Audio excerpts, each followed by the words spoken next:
স্বল্প সময়ের মধ্যে যদি আমরা এই প্রকল্প বাস্তবায়ন করতে পারি তাহলে স্যার দেশের আপামর জনতা সাধারণ মানুষজন অত্যন্ত আনন্দিত হবে স্যার।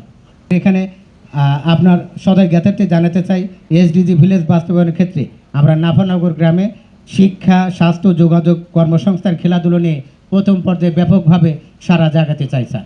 এই গোষ্ঠী সম্প্রদায়ের একটি মেয়ে, সে এই গ্রামের ঝরে পড়া মেয়েদের প্রতিদিন 2 ঘন্টা করে বিকালে নিজের ইচ্ছায় তাদের শিক্ষা প্রদান করে।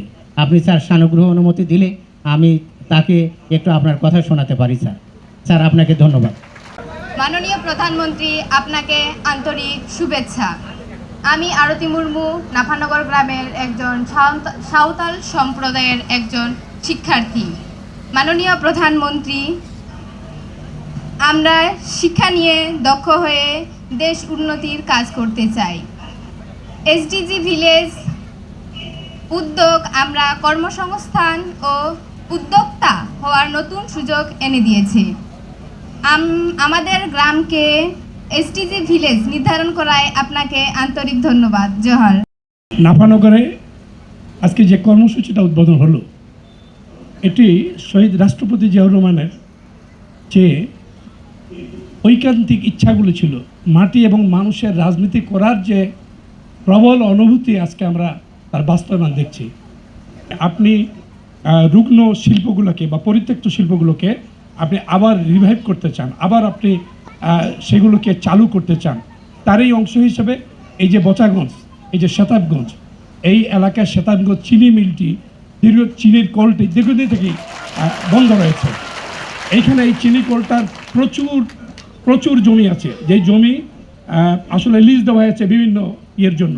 সেখানে আখ উৎপাদন হবে এবং খুব সহজেই আমরা এই চিনি কলটাকে আপনার বদান্যতায় আমরা চালু করতে পারি।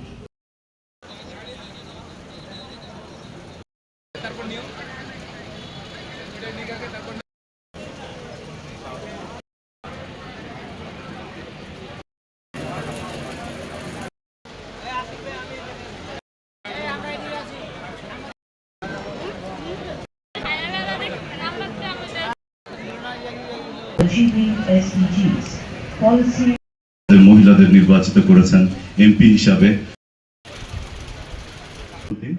অর্থ ও পরিকল্পনা মন্ত্রী, সরকার, পল্লী উন্নয়ন ও বাংলাদেশি জাতীয়তাবাদের রেসিডেন্ট কোঅর্ডিনেটর সোসাইটি থেকে আগত প্রতিনিধি করতে পারি আমরা এবং সলিউশনের দিকে।